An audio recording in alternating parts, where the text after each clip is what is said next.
From the beginning of time, football has captured Skip, can't miss. the imagination. He shoots.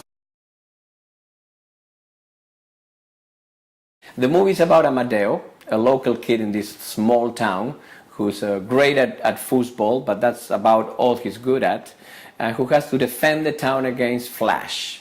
Flash is now the best player in the world, a real idol, multi-millionaire, has everything he wants in the world, but he was defeated only once in his lifetime by Amadeo when they were both kids at table football. So he comes back, he buys the town, destroys everything inside, destroys every trace of the defeat, and it's up to Amadeo to get the team back together, win the love of his life, Lara, the one that Flash is also in love with, and win back the town in a climactic final football game with the team of locals against the best team of players in the world. I always loved animation forever. Actually, when animation, it wasn't until animation got into the computer world that it entered my world and my possibilities. I started studying it, seeing how it was done, because I really wanted to get into it, to telling a different kind of story, a more fantastic kind of story. And finally, by the mid-2000s, 2006, 2007, we started working on Unbeatables. So this was a project that was about 7 years long.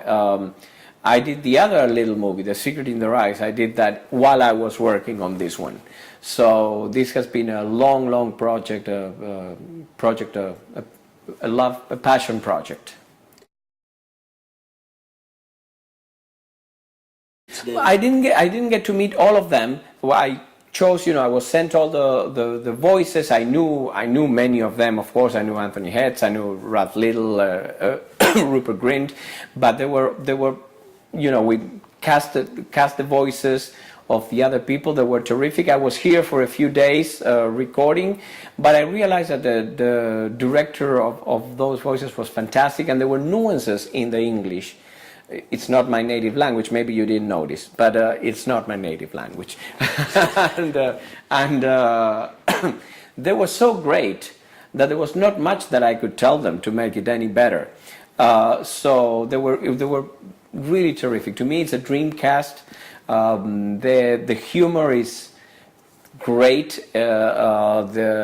There's no adaptation per se. There's no translation. It's an original script with fantastic UK dialogue, and I love the fact that it's a British English, that is really street, that the kids will hear their own language and not some American import.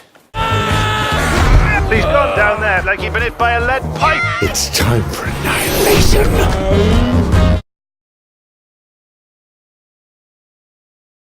I think humor is fundamental in life and in movies. Even The Secret in Their Eyes, which was about quite a dark story, had a lot of humor in it. So imagine this one, which is supposed to, to be joyous and to be a song to friendship and to love. I thought that the humor is a very integral part also of football, of friendship. We love more that people that we laugh with.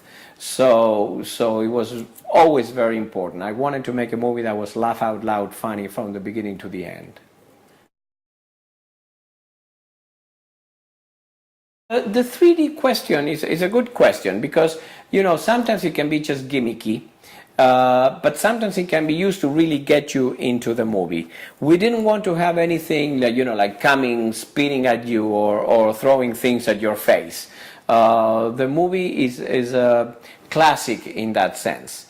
But it does draw you, there are certain moments where it becomes almost too lifelike. That the 3D coupled with the style of animation that we use for the performances, which was subtler than it's usually done. We were using as references Orson Welles in Othello, Casablanca, real live action performances, Anthony Hopkins in Remains of the Day, believe it or not, was a big a reference for us. We were trying to find out what muscles he moved to give such nuanced, such a subtle performance. So we used the 3D to really get you involved in the movie. It was I thought it was an automatic step. You just make the movie and then the computer does the other eye. No. It's not like that. It's a very there's a lot of craftsmanship in the 3D, in choosing how much depth you want. There are certain shots that have more depth than others. It was a very crafty process.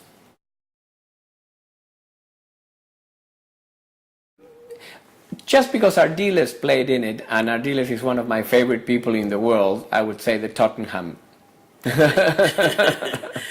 Got any more good ideas? The Unbeatables.